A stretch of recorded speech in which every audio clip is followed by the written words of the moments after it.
They're selling postcards of the hanging. They're painting the passports brown. The beauty parlor is filled with sailors. The circus is in town. Here comes the blind commissioner. They've got him in a trance. One hand is tied to the tightrope walker. The other is in his pants. And the riot squad, they're restless. They need somewhere to go as Lady and I look out tonight from Desolation Row. Welcome to Songs of Experience, a Bob Dylan podcast where we explore the man and the music one song at a time. I'm your host, Henry Bernstein, and I'm really happy to welcome a scholar, author, brilliant musician, and most importantly, my new friend, Dr. Stephen Arnoff, author of the book About Man and God and Law, The Spiritual Wisdom of Bob Dylan. Thank you for being here, Stephen, all the way from Oh, Jerusalem. what a pleasure. I'm so glad that I've met you, and I'm delighted to be jumping into the podcast. This is a daunting task before us, but we're going to do the best we can.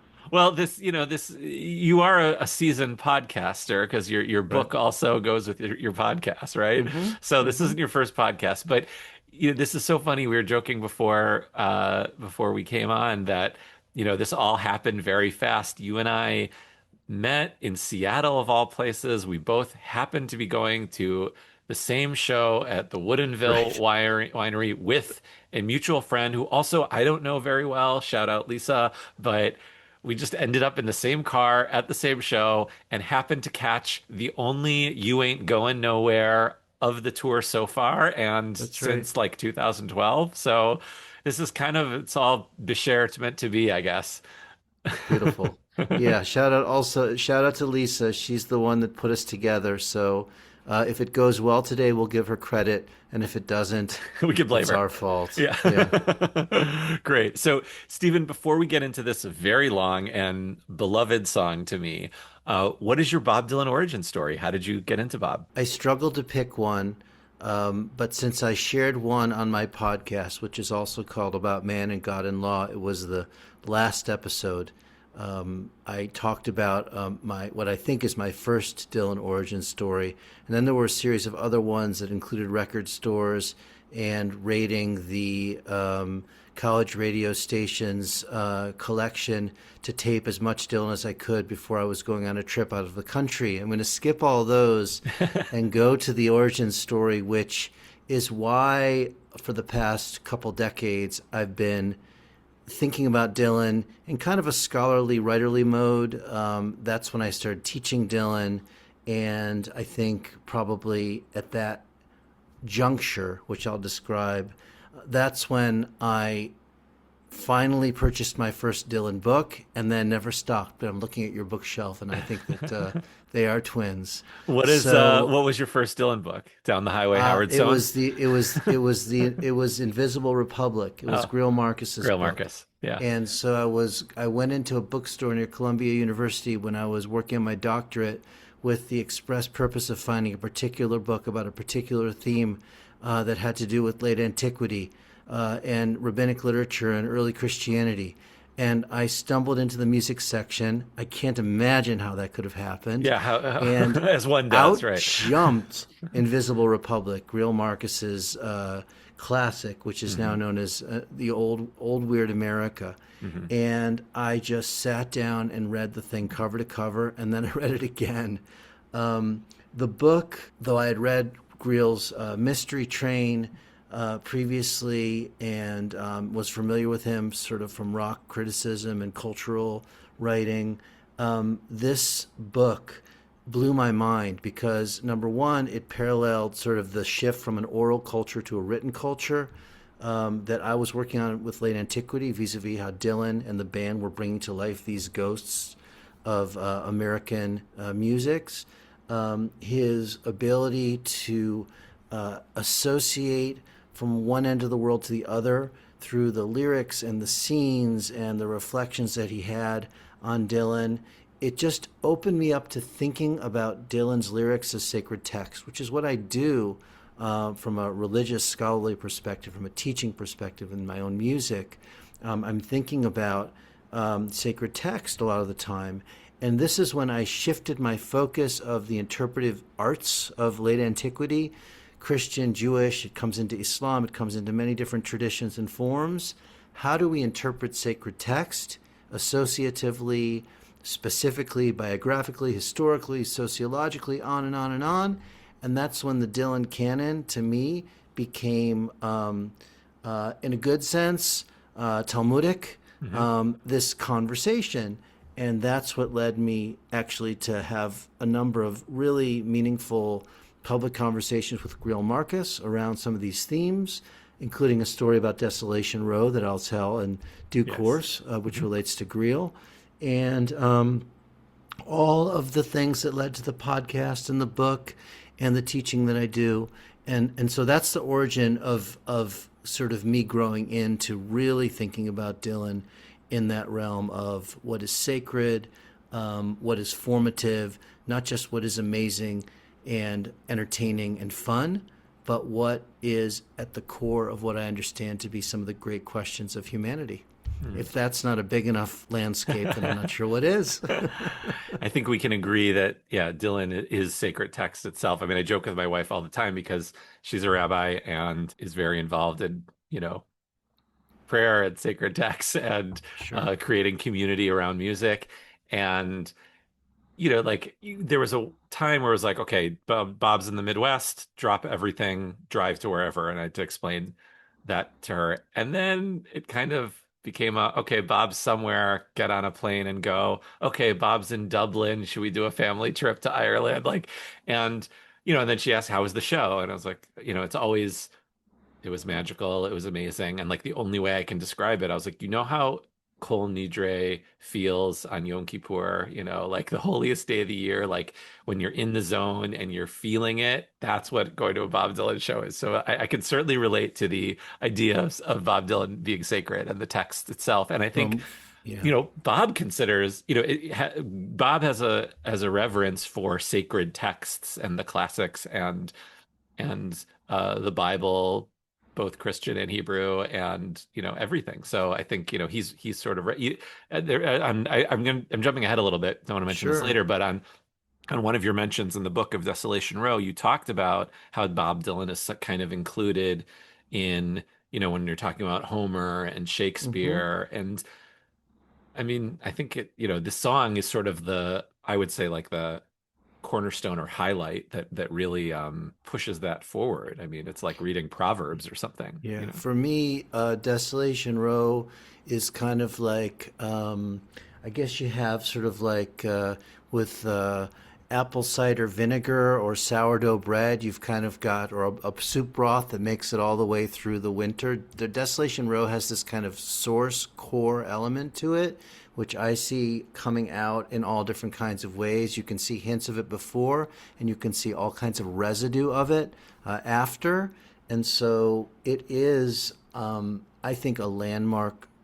I think it's a landmark cultural artifact, like the Wasteland, T.S. Eliot, who is in the Captain's Tower in this Yeah. very song, along Right. with Ezra Pound, um, and other examples, Stravinsky's The Rite of Spring, Hmm. the Godfather films. These are sort of landmark creative moments that set a structure in place, not just the content or the aesthetic, but what Homer, if there's a real Homer in the room, Shakespeare, Dylan, and other great artists do.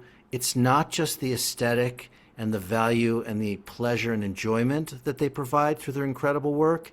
It's that they shift the way artists do art.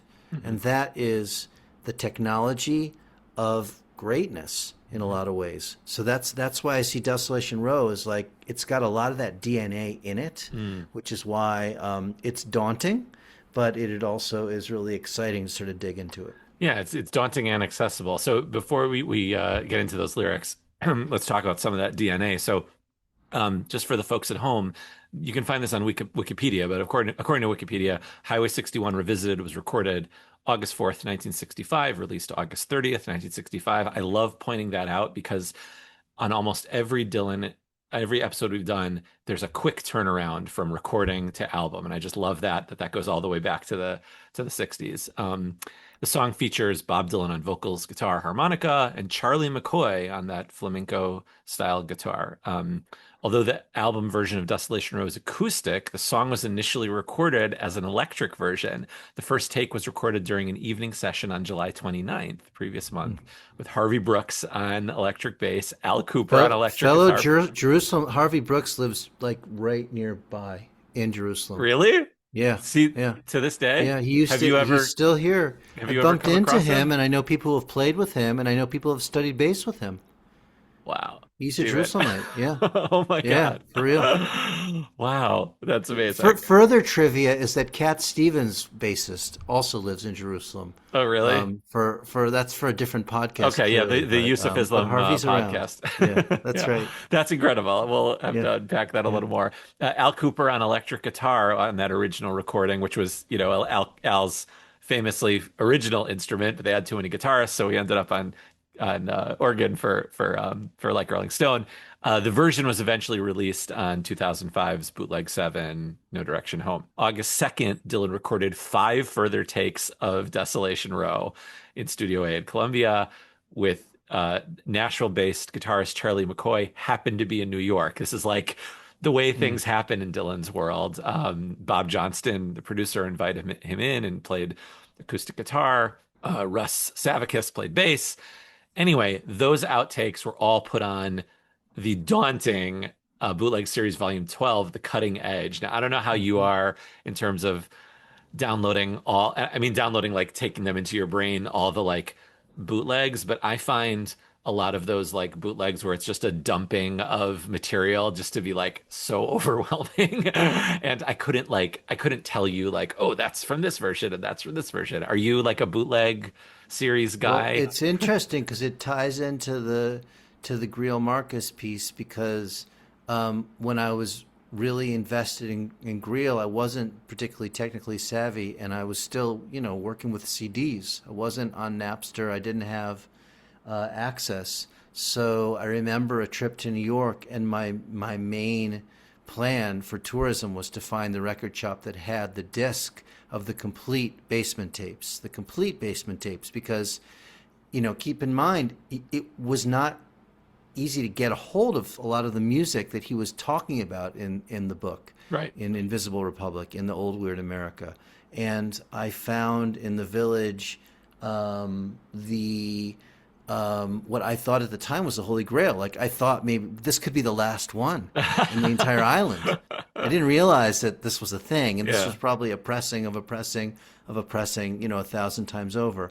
I am not. I'm not a Dylan scientist. I'm not a Dylan. I'm not a quote unquote Dylanologist in the sense that I'm really a digger, digging. I'm not an archaeologist. I really am focused more on pockets of meaning, Mhm. and I will go down the rabbit hole with the meaning, but I'm not going to necessarily look for the dates and the musicians on it and the versions, unless it's important for me to understand the meaning.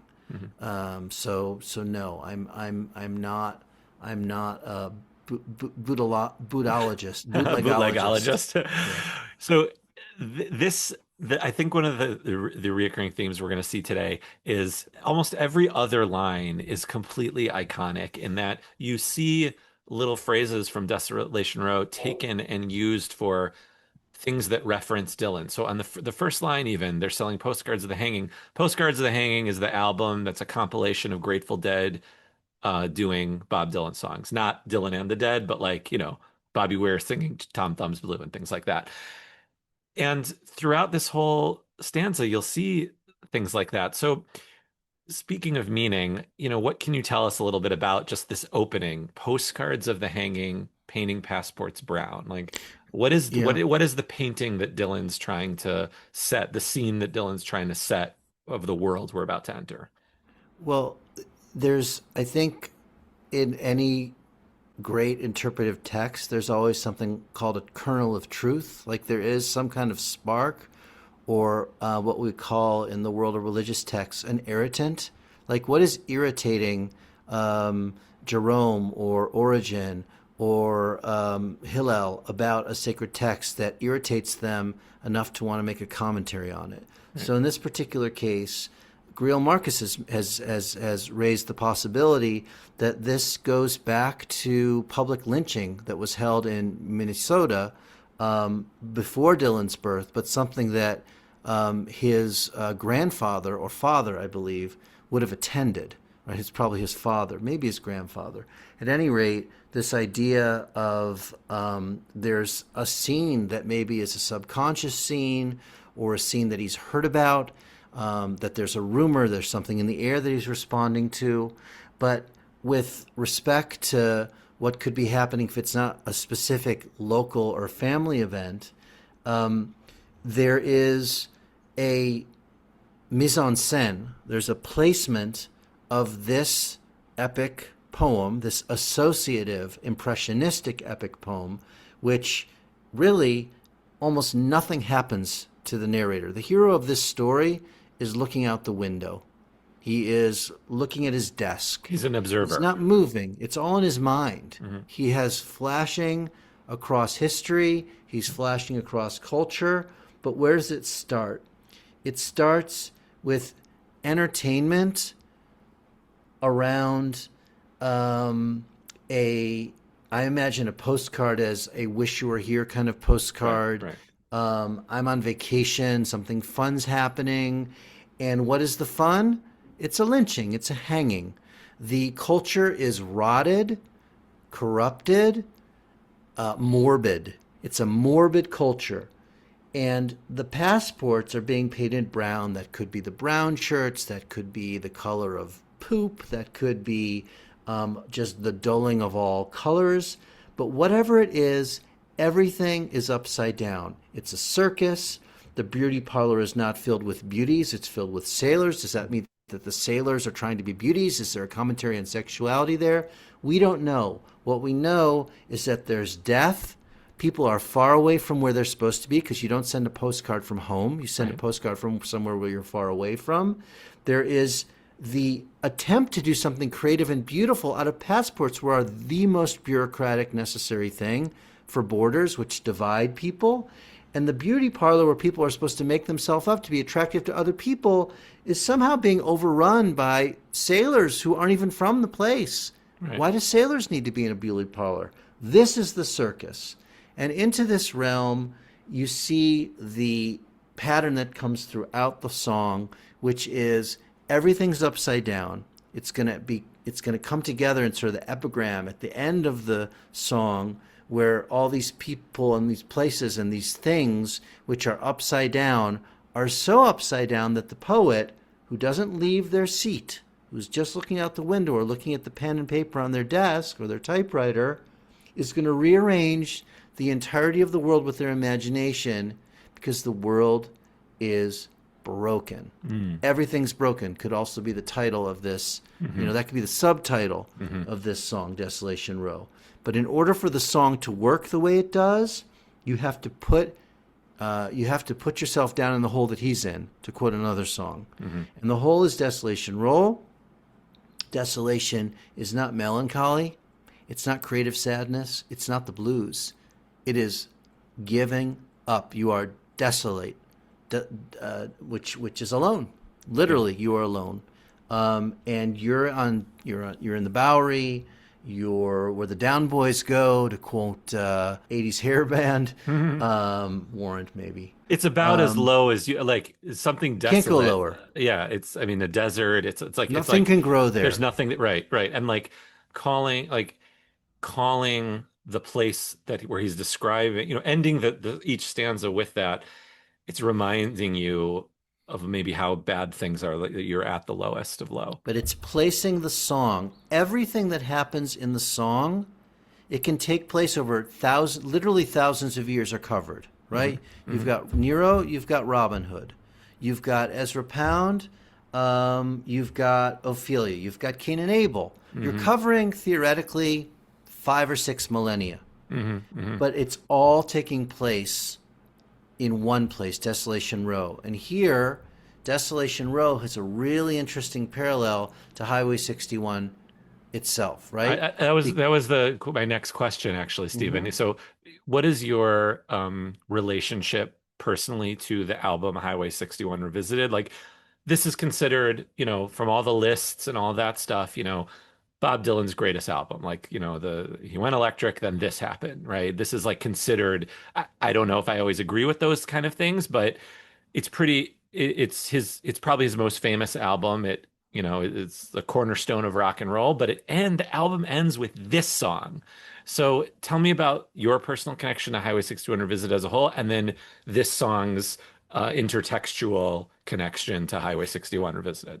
Well, my personal connection to Highway 61 Revisited is that my dad had a cassette copy of the album without a case. I remember the white cassette in his blue Subaru that I once drove to see a woman up in Rochester. I drove from Cleveland, and on the way there, I listened over and over again to that album.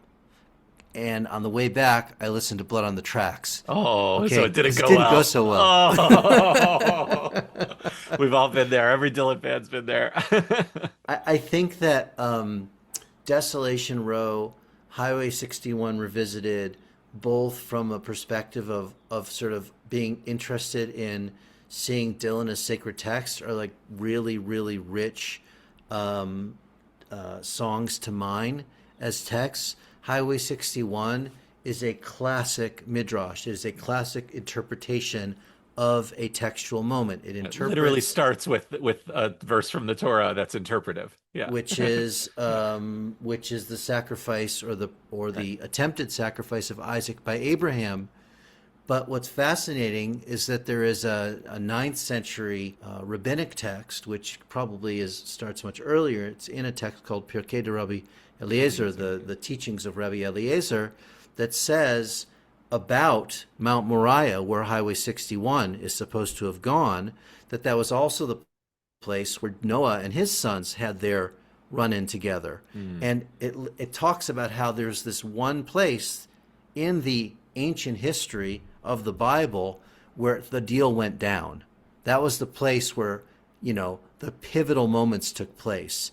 And Dylan in Highway 61 Revisited, the song, is describing how everything that happened that mattered Hmm. in his lifetime, in his period of revolution and quest and seeking, all took place on Highway 61. This is a kind of expansion to this impressionistic idea, but Highway 61 and Desolation Row, Highway 61 is the country version in the sense that it's the full landscape. It goes from New Orleans all the way up to the North Country. Hmm. Desolation Row, you want to imagine this as being New York City. You want to imagine this as Mm. the Chelsea Hotel.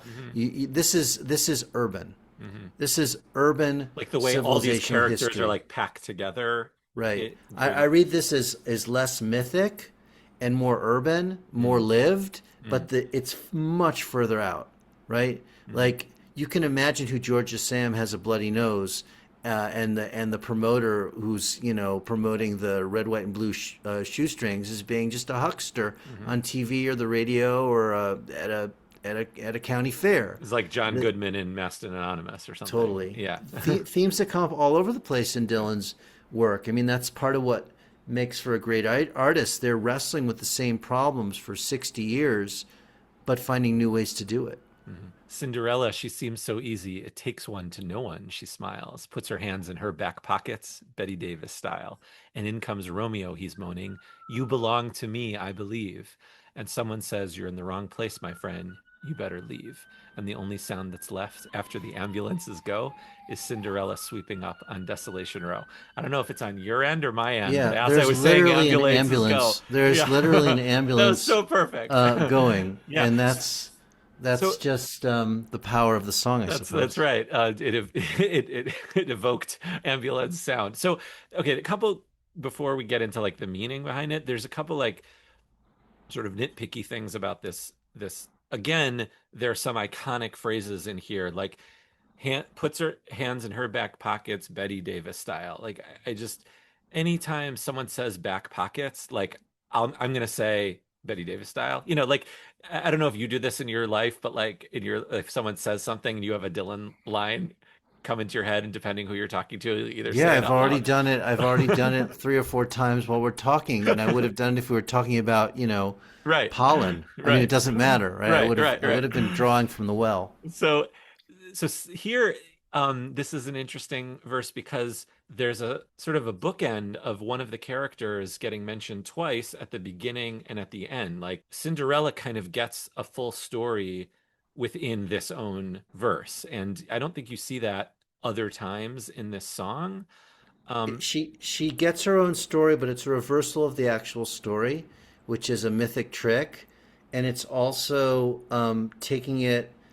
Uh, what Dylan does here and in many places is what I think one of the really important things that he sort of popularizes. It's not only him. This you can see this in the blues tradition. You can see this in jazz tradition. You can see this in folk tradition, and you can see this in the beats and sort of the beat poetry. It's bringing what we would think of as the vernacular into art, right?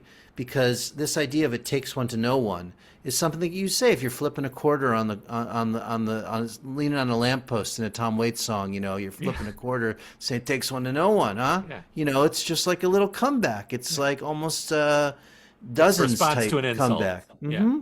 But it's just the way a normal person would respond to someone putting their finger in someone's face. She is already a smartass in ways that Cinderella was absolutely not a smartass. Cinderella was burdened. She was invisible. She was the black sheep. She was the lost one. And at the end of Cinderella, she's not sweeping up. They're sweeping up for her. She's the princess at the end. And Okay, they so don't tell her to leave. She's staying. She gets to live in the castle. she Yeah. she she is choosing to subvert her own story. Mhm. The whole story of Desolation Row is about subverting the story in order to get to what's real, which is desolation, to get to the feeling. How does it feel? This is the album of how does it feel, right? This is the album of Like a Rolling Stone. This is the album which is in certain ways the Dylan albums have places, right? They have where they're recorded. They are Southwest albums. They are Woodstock albums. They are California albums. New They are York. albums that are conceived of, in a shack in North Dakota or on the farm in Minnesota. They have a feel. They have a vibe, and they also have a landscape.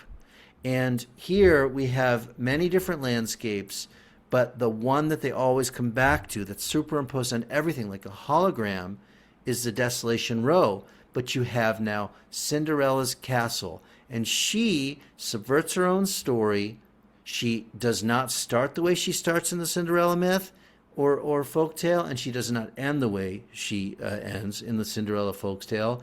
And as Dylan loves to, he brings in classic old Hollywood Yeah. for a taste of the myth that was formative for him, which was those old movies that Right. he grew up watching and that he went back to and still goes back to time and time again.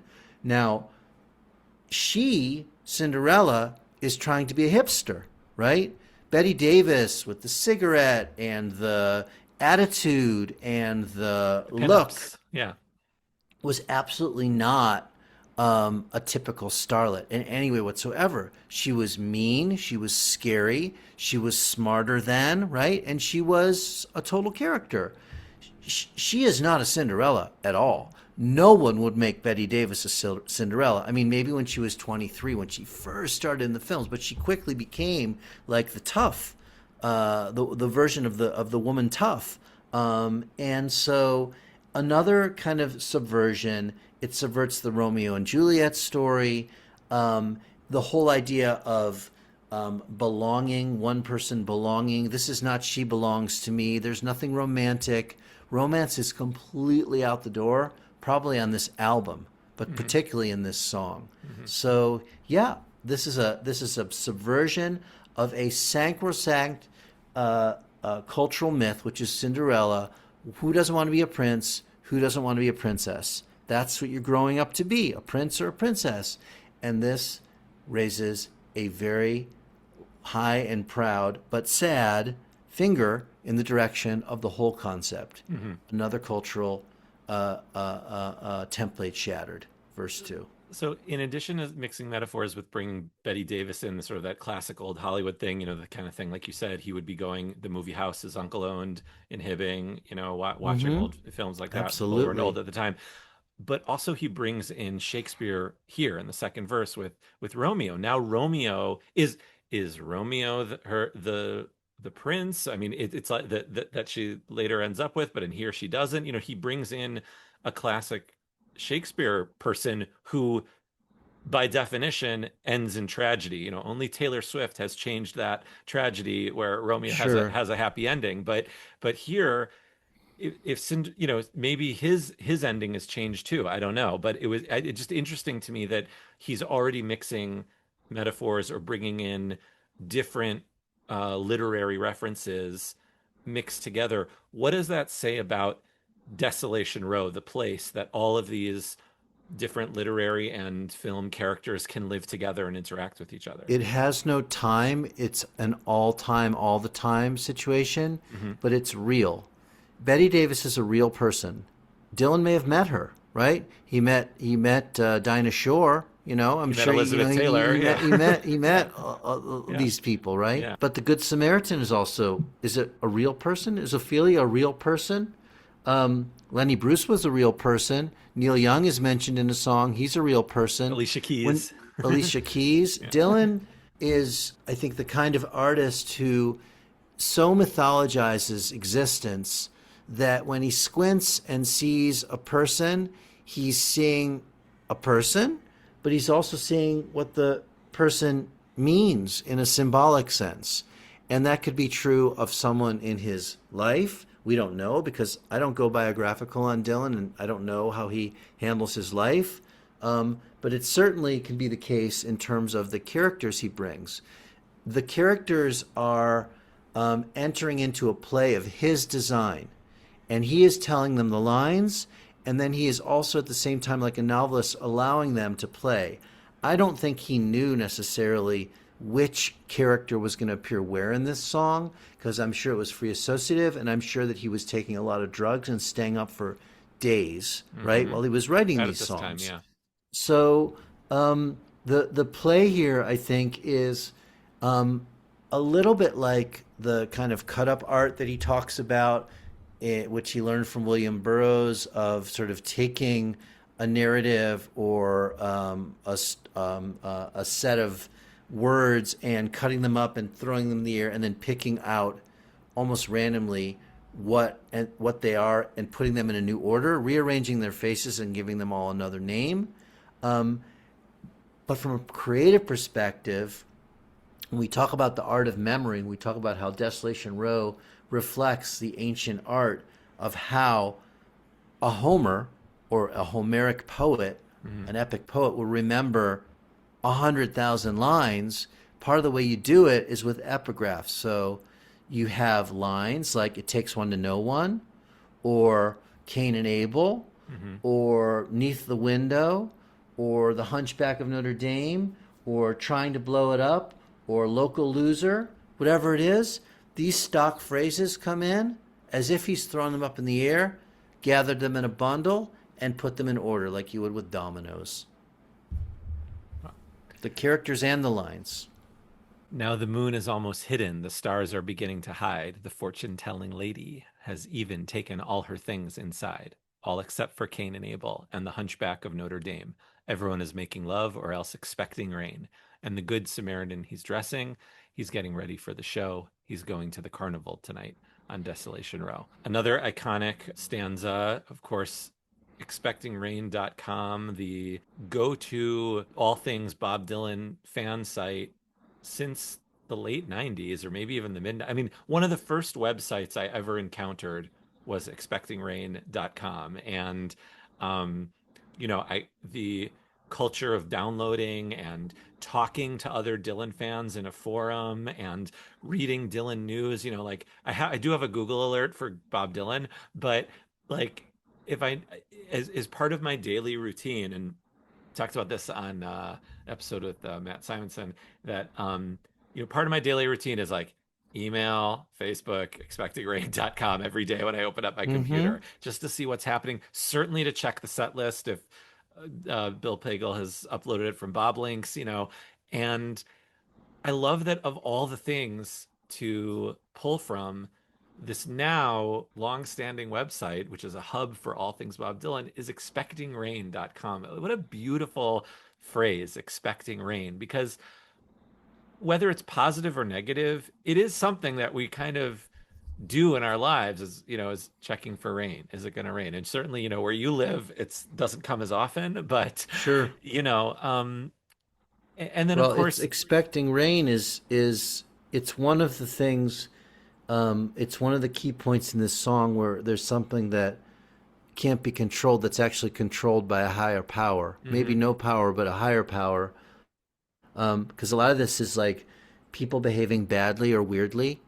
People, behavior, making choices, mhm, doing things. The fortune telling lady doesn't have to take all her things inside, mhm. but she feels something. How does it feel? Feels like it's going to rain.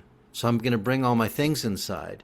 How does that Some people are, juxtapose to making love though? Because that's what it's like everybody's making love or expecting rain. So what is the connection well, they're or either connecting with people deeply, right? They're either intimate or they're looking to the heavens because they're not intimate, but they're still lonely. mhm, They're looking up to the sky, they're looking up to God. mhm, If they have not got someone to hold. mhm, Now, we don't know if the making love is just, one night stands or if they're, making love, it doesn't say they're screwing, right? It doesn't say they're hooking up. It says they're making love, which means they're connected. It means they are in a relationship, they're relational. Expecting rain is not relational, it's hopeful, mm, but you don't have any control over it. mm, So I think the juxtaposition is sort of the story of humanity in a line, which is people can turn to each other to feel like they belong in the world mhm, by connecting with another human being, or people can look up to the heavens and in some way feel that there's a meaning based on what's happening outside of themselves. mm. So there's an inside, that's making love. Making love means I'm connecting my heart with another heart. Expecting rain means I'm looking up to something that I have no control over. I'm releasing myself to nature, to Mhm. God, whatever it is. It's external. My internal to external or my internal to internal. What about putting Cain and Abel with the Hunchback of Notre Dame? Are these two tragic stories? Another, we're gonna get Ophelia in a bit, but like, is this does tragedy inherently live on Desolation Row? Sort of original trauma. I mean, Cain and Abel is like origin story stuff of like original trauma, original sin, original, the first murder when man does the most unforgivable thing. How do they connect? Those two connect to each other. I don't. One will never know how conscious Dylan is of his work. He talks a tremendous about how he works, um, but and one could imagine him like a James Joyce, where every single letter has a meaning. But Dylan's a musician, and how it sounds matters. Joyce was also a musician in that sense. The sound of Ulysses is the sound of this. It's the sound of Stravinsky in a book. So I think on this one, what I hear from this couplet as a couplet is that you are marked by things that you can't control. Cain and Abel, the world's first murder is because of a rivalry that was triggered by the divine. Yeah. The divine said to these, I want you, not you. Yeah. and it's so heartbreaking that the human feels no choice but to kill the threat, his own brother. The Hunchback of Notre Dame was born that way. He was born that way. God made him that way. Or it's a completely random universe. Cain and Abel are wild men, Mm-hmm. behaving badly. Mm-hmm. Um, there's no control. There's no God. There's no one overseeing this.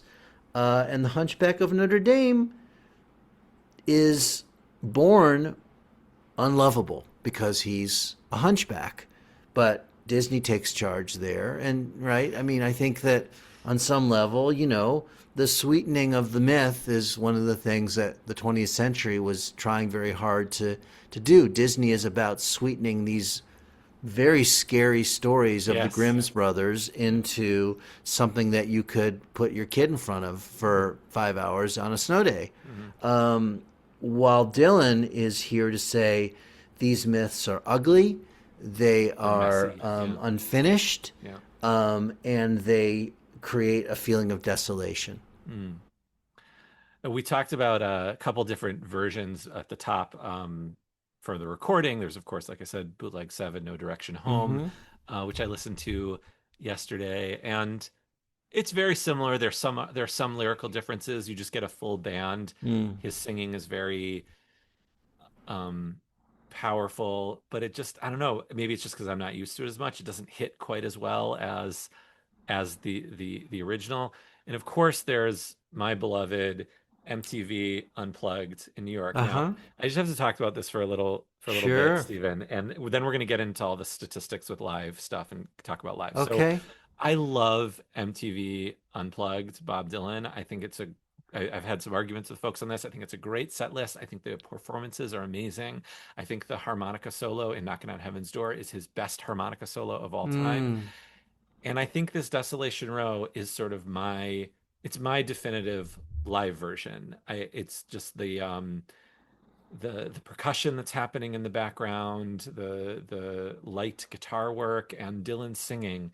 It just does something to me, and to the point where when I close my eyes and think of Desolation Row, it's the first version that comes to mind. Mm. Eventually, as I'm like going through the lyrics, like it sort of shifts back into the original because I start hearing that flamenco style guitar.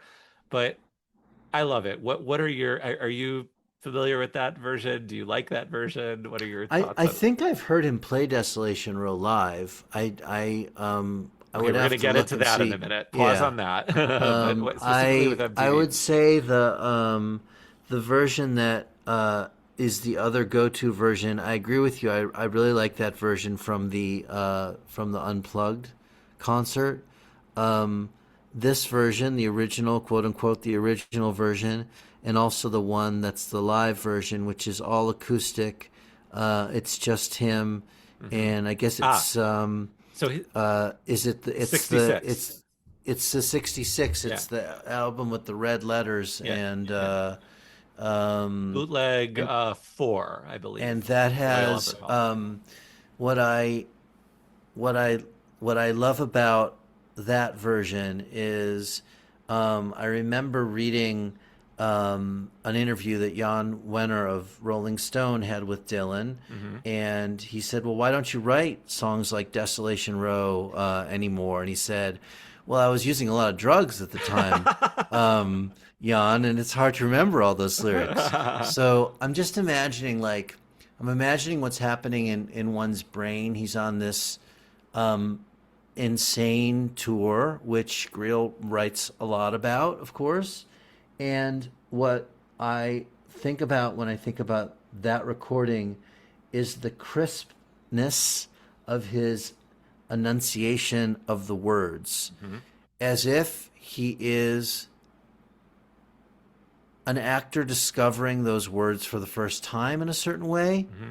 or the performance of them, which feels like um, it feels like a man either on the edge of a cliff giving this final decree to the universe, or he's like standing on the stage before the hanging and he's about to be hung. Yeah. Oh, And yeah. he is saying exactly what you need to hear, and he doesn't give an F Hmm. what you do afterwards. Because once he's said this, it's all over, Hmm. right? Hmm. It's like it's like the figure from some ancient myth, Spider Woman or some kind of creature who has the ability to like weave the world itself through the Mm, lyrics. mm. That to me, a couple of those end lines where it's just that little click at the end where it takes a long time to pronounce a word. Maybe it's three syllables,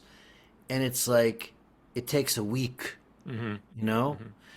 And the power of the voice and the memory and the vocabulary is kind of mind blowing to me in Yeah. that version. Well, in those live versions, certainly in Europe in '66, but even in '65, when he's trying it out, he's kind of playing it for comedy. Like he's getting a lot of laughs from a lot of these lines, and the way he's singing it is comedic, sort of the way he was singing "Don't Think Twice, It's All Right" live. It's sort of funny and like upbeat, which is very interesting. In the wildest of differentials, according to BobDylan.com, Desolation Row has been performed 687 times. But Hmm. according to BobServe.com, 743 times. I didn't have time to go into the Oh, exact I wonder what forensics that of means. that, but this happens all the time. This is the biggest sort of margin for error I've seen so far. But the first time he played it live was at the famous Forest Hills, New York show on August 28th, 1965, only 1 month after Dylan went electric at Newport. And that, of course, you were talking about sort of the FU to everyone, like, of course, ending that set with "It's all over now, baby blue," basically, and dropping the mic and walking away. Um, and and for the last time so far, he played it last fall in Dublin, Ireland, November 25th, 2025, a show at which I was in like the fourth or fifth row. That puts it 24th on the all-time played list. So Hmm. because of Outlaw Tour and Rough and Rowdy Ways Tour, it's cracked the top 25 of most played Hmm. songs, which is just incredible to me. So, Stephen, have you ever seen Bob Dylan live? How many times have you seen Bob? And have you ever caught a Desolation Row? I have caught a Desolation Row at least once, maybe twice. I think in New York, Mm. maybe at the Beacon Theater. Mm. I don't know how many times I've seen Dylan. The first time I saw him, I think was with Tom Petty and the Grateful Dead. Is that possible? Wow. Yes, yes, in Yeah, at '86 the before Akron they Rubber Bowl. At the yeah. Akron Rubber Bowl. Oh, there you go. It was a messy concert for me, but For for them him too. too, I think. Yeah. Yeah, Tom Petty was really the only part that was really I could understand what was going on, and there were other issues at play, but I've seen him. I would guess maybe 25 times, Mm, maybe something that's in that awesome. area. That's Mostly awesome. in New York, not only, but mostly in New You for York sure have area. caught a Desolation Row then at some point. So Yeah. this is I meant to say this at the top, but this is a top five song for me. This is one of my most favorite songs. Like Mm-hmm. when I'm trying to fall asleep at night, I'll just Oh, play the lyrics in my head just to try to remember yeah. all the lyrics. And, by the second verse, I'm out usually. Um, Maybe even a top three song. I was always this one of those ones where, I was always kind of chasing it and hoping that I'd get it. And I got it. I got it four times, but because of the Outlaw tour and the Rough and Rowdy Ways tour, I went from seeing it four times to 14 times. So I saw it about Mm. 10 times over the span of about 2 years. So I'm just like so grateful to Bob Dylan for that. Steven, are you familiar with the infamous Desolation Wrench video from September No, of 2024? no, I'm no. going to play it for you. So September 2024, I believe. Not Bob Dylan. He was having some issues with Jim Keltner on drums, and late in the tour, in the Outlaw tour, during Desolation Row, he took out a tiny little wrench and started tapping on the microphone to the rhythm that he wanted, and you even see like a little devilish smile, but Huh. that what is displayed is Dylan's impeccable rhythm and the lengths he will go to get the band to do exactly what he wants. So I'm gonna share that. I'm gonna play this Oh wow. video for you right now, and for the folks at home, if you don't know the Desolation Wrench video.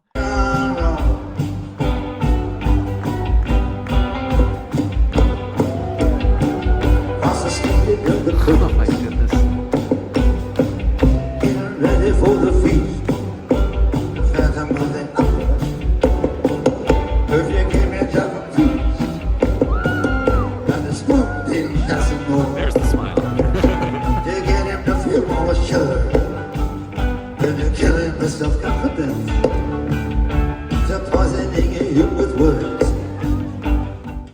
puts it down. Wow, how Um, about that? isn't that crazy? So like, Wow. not only is this song Funny. still important to him all these years later, he's willing to play it.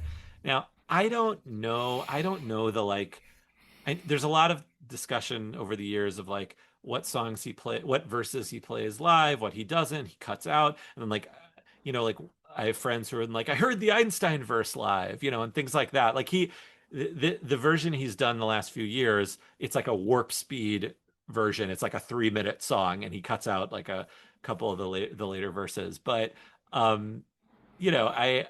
just I love it so much, and I love that it's still important enough to him. I'm sad that it got dropped this past spring from the Rough Already Ways tour and didn't make it into his Hmm. summer tour, but maybe there's hope that it'll come back. There's hope. So, now Ophelia, she's neath the window. For her, I feel so afraid. On her 22nd birthday, she already is an old maid. To her, death is quite romantic. She wears an iron vest. Her profession's her religion. Her sin is her lifelessness.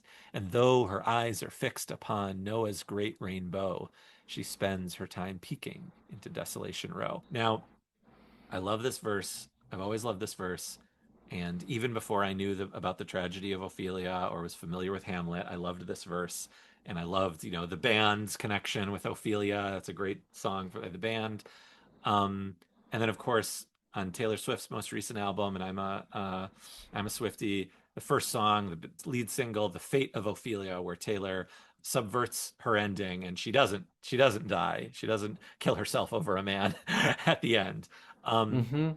Tell me about your familiarity with Shakespeare, Bob's connection to Shakespeare, and how Ophelia makes her way into this song. Well, I think that first of all, with you in defense of Taylor Swift, subverting feminist subversions of male-told myths about women.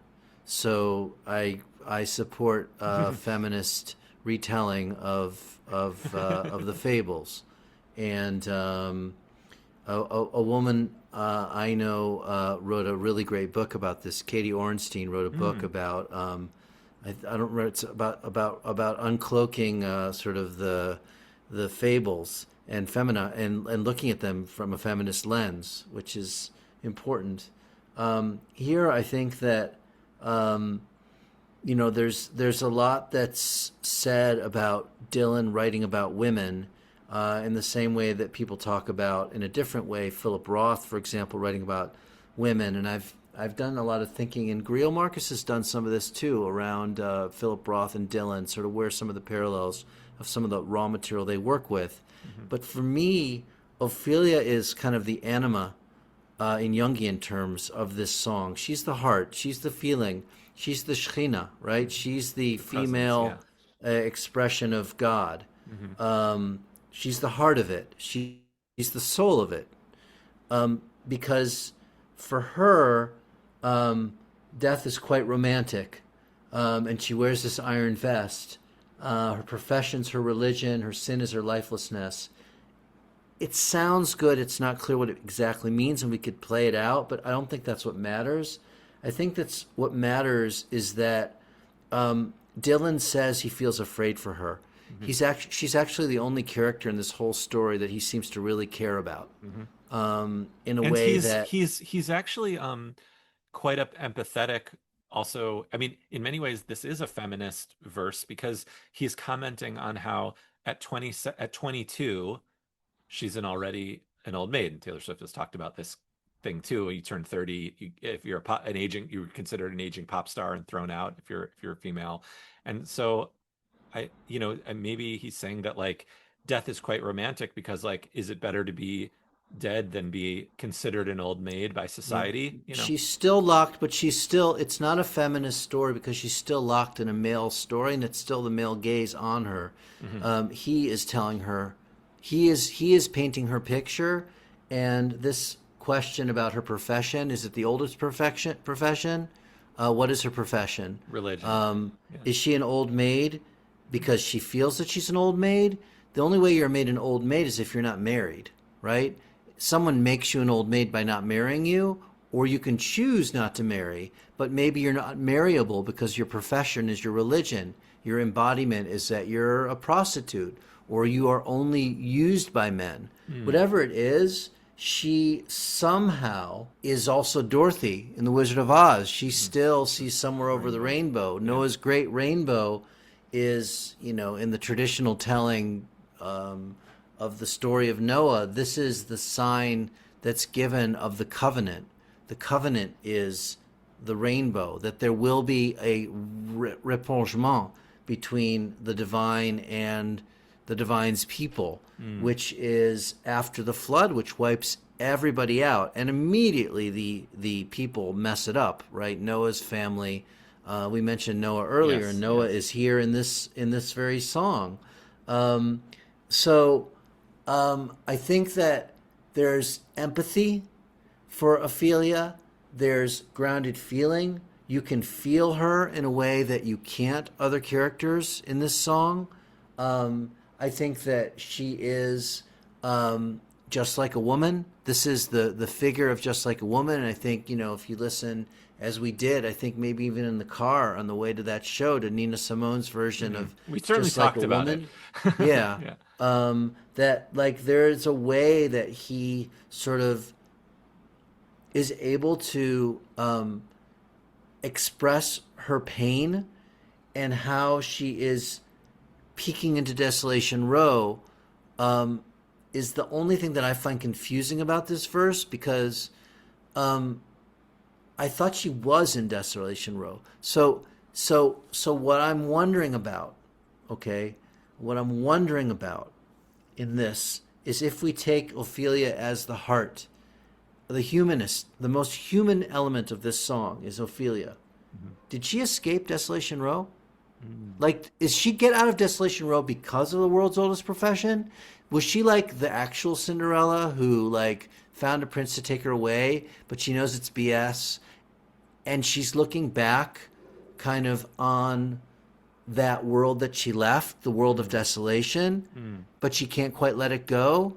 So it's Dylan becoming a rock star, looking back on being a wastrel, which he was for like 10 minutes, before he became famous. Right.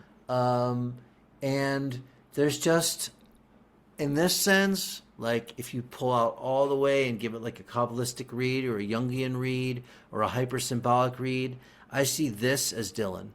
Ophelia is Dylan in this song in a certain way. That's the soul. That's the feeling part.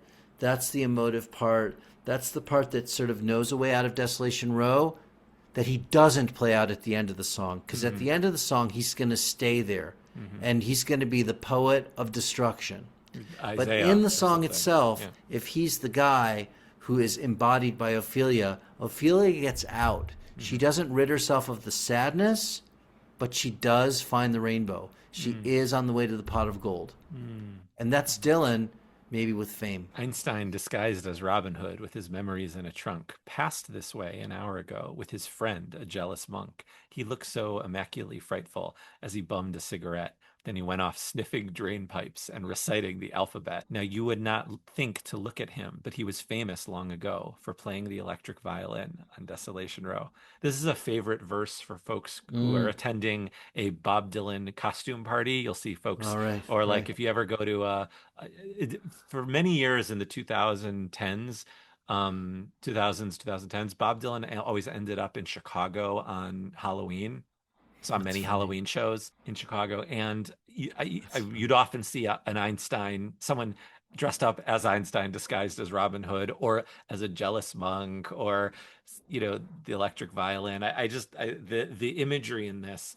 I think this was the first time I ever thought about the concept of an electric violin. I think to me, yeah, I'm a mandolin player, so like to me, violin, mandolin, those are generally acoustic instruments. I put a pickup in my mandolin, but like the idea of an electric violin, like taking something and turning it into rock and roll, that's what I interpret from that.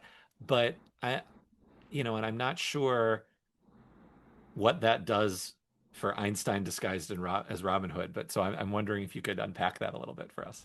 Well, we know that Einstein did play the violin, that he was an artist and he was a soul. And it's masking and subversion here. Einstein, of course, is one of the architects of the atomic bomb. Is he Robin Hood? Is he saving the world from destruction, or is he Is he destroying the world? robbing it? Which is it? Yeah. When he steals, he's Prometheus, right? He Right. steals fire from wherever fire comes from, and is this the end or the beginning of the world? The whole story of Dylan as a child growing up in the Cold War and how the atomic threat and Masters of War and his first album being so much about death, a very gritty one, but it's speaking to the fear of a kid growing up in the Cold War. That Einstein is reciting the alphabet.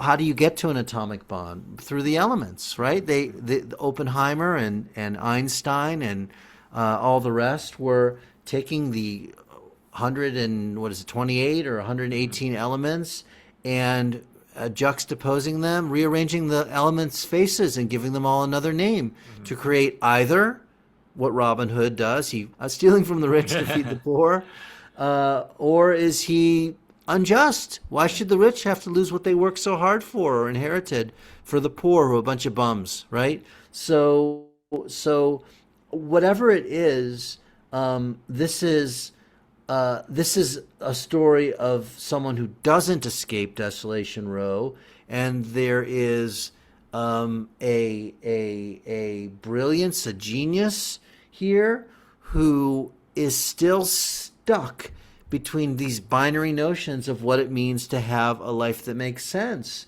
And he goes undercover, and he is maybe insane reciting the alphabet as he's sniffing drain pipes. What does that mean, sniffing dry? I don't understand that reference. Well, I mean, drugs or Desolation Row is even further down in Desolation Row. I mean, Desolation Row is the place where people are lying on the pavement, comatose or beat up or without any resources. But the drain pipes is where all the crap flows down into underneath the ground. It's worse than Desolation Row. Wow. That's sewage, okay? So he's sniffing sewage, okay? I hear it a little bit as like, it's like opium sewage, you know? Like, I mean, it's like dream pipes. I hear dream pipes as much as I hear drain pipes. But he is gone crazy. He is sniffing the lowest, the low. In this sense, it's another example of how nothing makes sense, right? I sniffed too many drain pipes. Nothing makes sense. The violin's electric. The world's genius has to have a disguise. Robin Hood, we don't know if he's helping or he's hurting. He's poor. He has to bum a cigarette, which means he's in Cannery Row, right? He's got nothing. And he's also forgotten. He was famous long ago.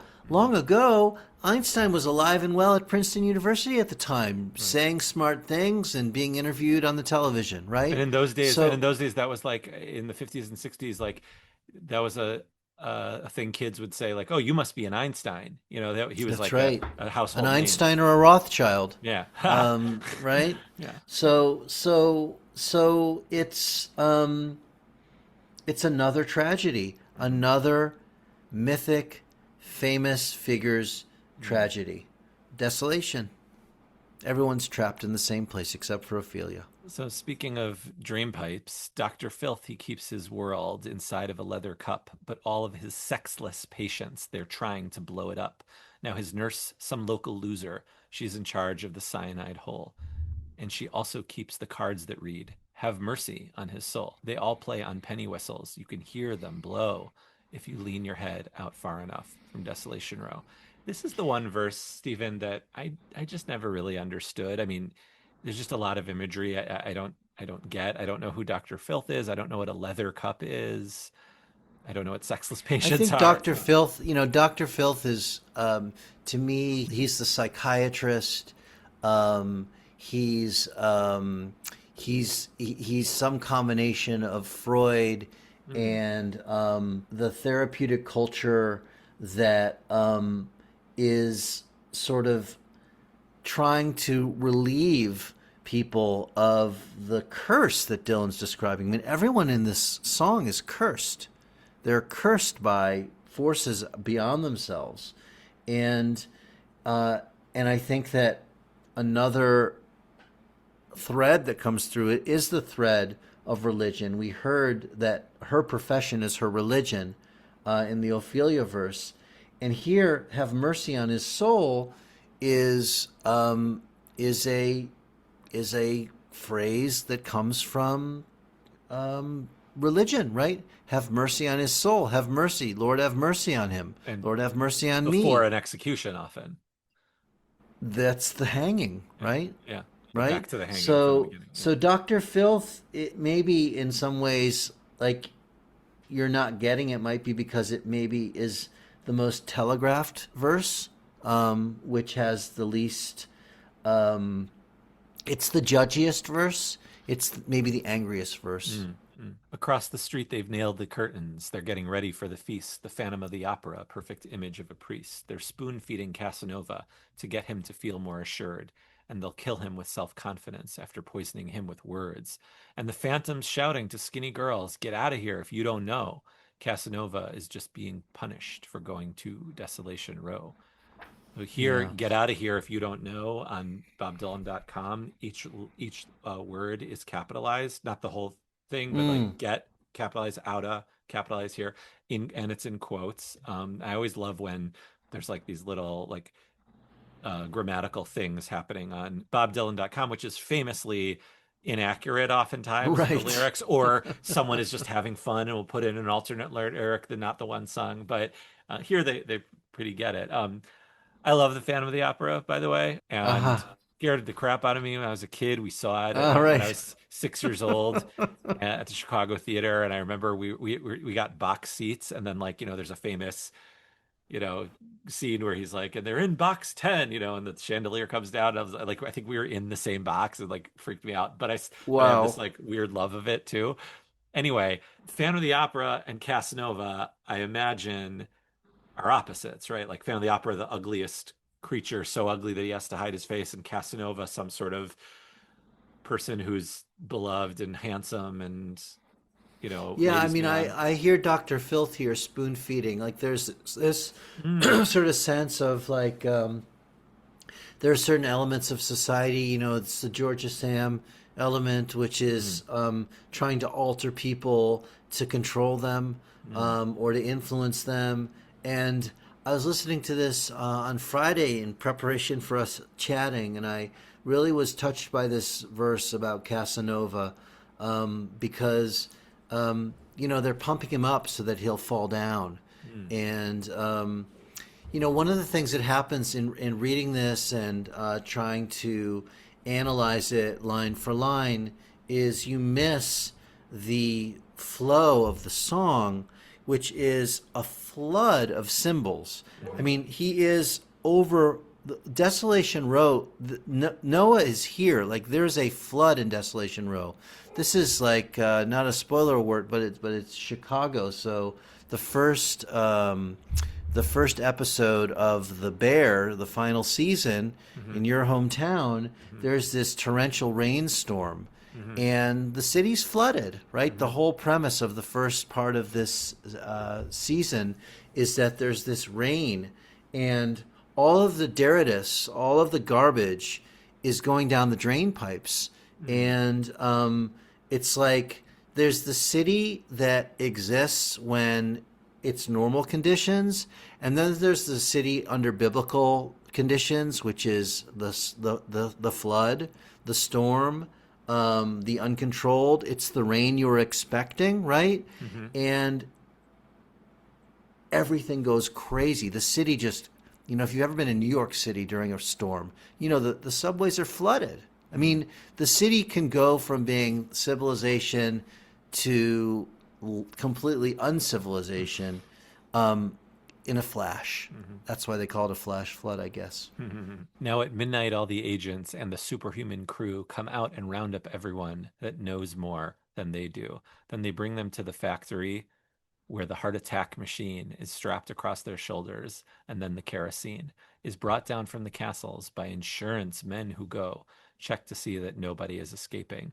to Desolation Row. I always pictured the heart attack machine as the machine from The Princess Bride, that tortures Leslie.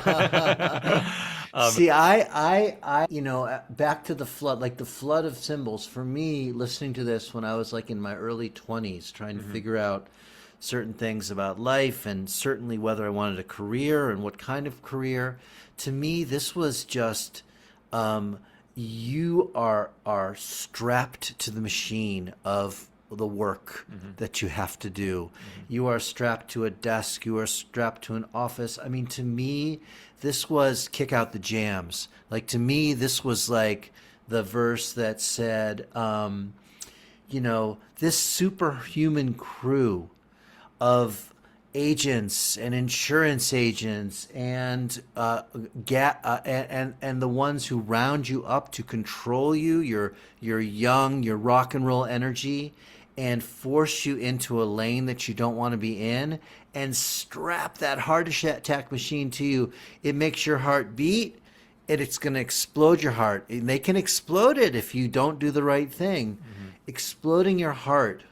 Compare this to Ophelia, right? mhm, Compare this to Einstein. mhm, This is horrifying. This mhm, is where Dylan has reflections of Kafka or George Orwell, where the system is dominating the heart, mhm, it's dominating the feelings. And if you weren't going to be dominated by the mechanisms that society's pliers are going to squeeze out of you, like in It's All Right, Ma, mhm, I'm only dying, I'm only mhm, bleeding, mhm. right? They will burn you, right? Now, let's not forget that they start this story with a hanging, Right, right, and then there's a burning. right. It is violence. It is violence of civilization and a system against the sensitive person who hasn't made their mind up yet, Mhm, who doesn't know which way they want to go. They wind up on Desolation Row because they're sensitive. Do they wind up on Desolation Row because they have decided they will not accept having a heart attack machine on them? Whatever it is, this is really the place where people go at the very, very bottom, because everything that's at the top is just control mhm. and lies. Yeah, and we got to go to warp speed here because we've got a few Ah, minutes left. just in But time for the Titanic. right, but just a couple of quick things. Is there a grammatical mistake here? Did Bob? Because shouldn't the superhuman crew shouldn't it be who knows more than they do, not that knows more than they do? Because they're people. But maybe they're dehumanized people, Oh, okay, okay, right? could be. They're actually that's and not thems. And also the other thing was that I was thinking, like, as you were saying about the machine and the work and being, being having to churn out, like Bob's trying to break out of Maggie's farm right now. Like this is like maybe he's feeling that he's a part of this machine, and like there's all this pressure on him at this point too, you know. He may be Casanova, who's Right, being fed right, and pumped up right. by the machine, but he's still kicking against it. Praised be to Nero's Neptune, the Titanic sails at dawn, and everybody's shouting, "Which side are you on?" And Ezra Pound and T.S. Eliot fighting in the captain's tower, while calypso singers laugh at them and fishermen hold flowers. Between the windows of the scene where lovely mermaids flow, and nobody has to think too much about Desolation Row. This is where, I mean, I think this is the verse that like I know for a fact that like folks who get to hear this one live, like it's like, oh, he's doing the Praise Be Nero's Neptune verse. It's so beautiful and lyrical, and the imagery, it's just it's almost dreamlike. Do you think Dylan knew that Ezra Pound and T.S. Eliot like famously did have a friendship and knew each other and interacted with each other, or do you think he's I just think, putting I two mean, I people think together? anybody in Dylan's kind of zone of kind of the literary folk that he was hanging out with. I mean, I think in the same way that we would have known the story, we know the story about Leonard Cohen and Bob Dylan having coffee in Paris and talking about, I and Yeah, Hallelujah. yeah, That would be their trivia, right? yeah, Part of yeah, it is like who knows who's yeah, friends with yeah. who are rivals. And here, I do think that apropos the flood of lyrics, the flood of symbolism, reading it on the page, I'm less convinced by the calypso singers, particularly when you think about Dylan. And I once gave a talk with a African American scholar who talked about Dylan, black people in Dylan's songs, and Mark made the point that you have to be very careful when you see sort of when and how people of color are played out or placed in Dylan songs. And so it's a little too sweet that there's the calypso singers and the fishermen holding flowers and the lovely mermaids. It feels a little bit like, well, how come all of a sudden there's all this harmony and peace and perfection, but in the body of the song, it's incredible relief. In the Captain's Tower, and I actually hear the song as there is a flood in the song. I think the city is being flooded, and I think he's singing this song as he's watching the water rise and it's all going down. They're the highest, right? Ezra Pound and T.S. Eliot are the highest. They're the cultural elite, and everything's going to go down. It's the Titanic. And then there are these kind of relief figures, this kind of Greek chorus of a kind that comes and says, there's beauty, there's color, there's sound, and there's movement. And don't think too much does say that there's a group or a sector within this broken world that has maintained its sensibility of good, of love, of beauty. They're there. They're passing. But then we get to the grand finale where he just lays it right out for us. So before the grand finale, of course, we have this iconic harmonica solo. I know I've said the word iconic a lot, but it's just how I feel about the song. Where usually you would think that's the end of a Bob Dylan song, especially in this period. But he goes into this verse. Yes, I received your letter yesterday about the time the doorknob broke. When you asked how I was doing, was that some kind of joke? All these people that you mention, yes, I know them. They're quite lame. I had to rearrange their faces and give them all another name. Right now, I can't read too good. Don't send me no more letters, no. Not unless you mail them from Desolation Row. How did you write the most perfect song and then write the most perfect ending to this perfect song? It is an incredible lyric. I spent a whole chapter really in a lot of ways on this lyric in my book about Dylan. It is to me how we get revolutionary art, which includes everything from the New Testament all the way through rock and roll, right? Which includes the ways that ancient Near Eastern myths become the Hebrew Bible, and then become Augustine, and then become Aquinas. You take what you receive culturally, and this is the art of memory, and I talk about this a lot in the book. And the ancient conception is that there actually is no creativity. What there is how you receive the culture that comes to you. And if you can take the culture that comes from you, your own Sgt. Pepper's Lonely Hearts Club Band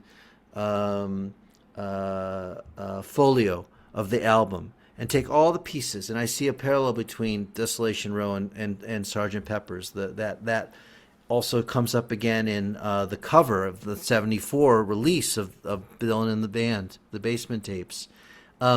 You receive culture, and you interpret it through your lens, through your lonely Desolation Row lens.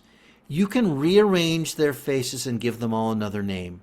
I can make meaning out of all of the crap in the drain pipes, like Einstein sniffing them, but I take the actual crap of the drain pipes, I take the actual detritus, I take the actual brokenness, I take the remains of the Titanic, and I build something out of it. One of the things I build out of it is a song. I build an epic poem. I create a story that actually, you don't quite get Noah's Rainbow here, but Ophelia is in this song. So I actually see a link between the Ophelia verse and this verse. She gets out by during Dirty Deeds Done Dirt Cheap. Okay, that's how she gets out, I think, in some ways. And it might even be a letter from Ophelia that he's getting, right? Could be a letter to himself from the part that's not Casanova, but the part that's like the holy part. And whatever it is, what he's saying is that the only way you can ultimately understand this new language, this new vision, this new building of re-civilizing civilization, which is broken, is by being in Desolation Row with me. I know that the flood waters are rising. I know that the city is corrupted and corroded. But if you can come and be with me and feel how I feel and ask, how does it feel? Come down to Highway 61, come down to Desolation Row, and together we will actually be able to make sense of this thing. And that's what this song does. It makes sense of this thing. Amazing. We got through it. Can you believe it? We did get through it. I know we both have a hard stop in about 4 minutes. So thank you, Stephen. This was amazing. I mean, I could spend another hour and a half doing it all over again. So we might have to bring it all back home at some point and do it again. But I'm really like just so honored you wanted to talk about this and so happy you did. I've been dying to talk about this song. And I'm so glad someone of your deep thought and insight, who has things to say and has ideas. Sometimes I'll ask a question to someone, they'll be like, I don't know. And I was like, I know we don't know what he means, but like, what do you think he means? And you have thoughts on this, and a wonderful book, which I'm enjoying very much on my Kindle. Thank you. If you bump into my wife, you can give her a hard Oh, copy for okay. me. I'll do that. I will. But where can folks find you? And is there anything you'd like to plug, like your book, and where folks can find your book, what it's called? I have a book on the spiritual wisdom of Bob Dylan about man and God and law, which is available wherever fine books are sold. And I write a weekly Substack called Marginal Prophet, Prophet with a PH, like Stephen with a PH, which is a weekly reflection, often on music, on life of the spirit, making sense and making meaning in the world. Dylan comes through a lot of the letters, not all of them, but many of them. So that's a good place to find me. And I also do residencies where I do a teaching concert with a local band where I talk about the spiritual wisdom of Bob Dylan in performing his songs and talking about some of the interpretations of them. So find out more about me at StephenDanielArnoff.com. Thank you so much. All right, I have one quick exit question for you, and then we'll jump off. So let's say you are sent on a mission to study Desolation Row, and you have to live on Desolation Row to do some research on it. Which verse are you living inside of, and why? Pick one verse.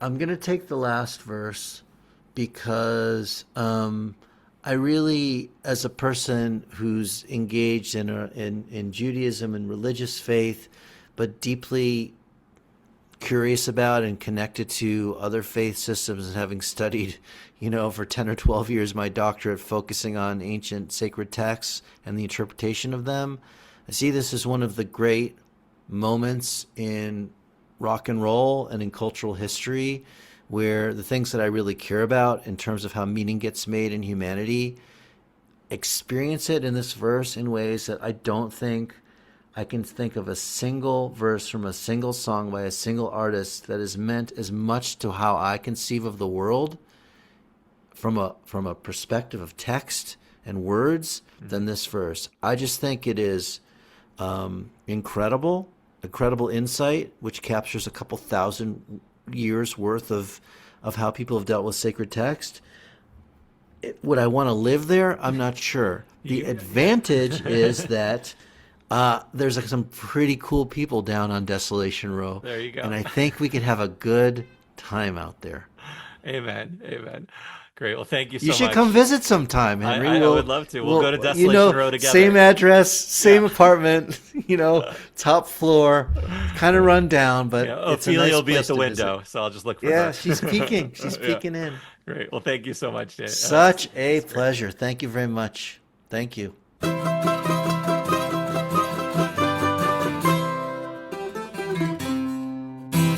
Thank you so much for listening and watching. Look for the next episode on the 15th day of the month in all of your podcast feeds. If you're subscribing to Apple Podcasts, please take a moment, give us a rating or review. It's the best way to spread the word about the show. For a video version of the podcast, please subscribe to our YouTube channel at Songs of Bob Dylan. You can, of course, email us at songsofbobdylan@gmail.com. Thank you to my friend and mentor, Rob Kelly, for designing our fabulous logo, and to my mandolin teacher, Mark Mitchell, from the Old Town School of Folk Music in Chicago, for teaching me how to play the intro and the outro. If you'd like to help support the cost of hosting my podcasts, go to patreon.com/gonzo3249. For $5, I'll show my gratitude by giving you a shout out. So thank you to Rob Kelly, Joachim Meckel, Roberta Rakov, Matt Simonson, Christopher Vani. For $10, I'll send you a surprise piece of vintage Bob Dylan merch. So thank you to the girl from the North Country, Katie Sorovic. Speaking of merch, I have a store. Lots of fun stickers, shirts, hats, and other goodies for you. So check it out at henryjbernstein.com. Thank you to my Substack subscribers, Mark Godfrey, Linda Maltzbeed. You can check that out at henrybernstein.substack.com. Truly, I love you all. Thank you again, and see you next time.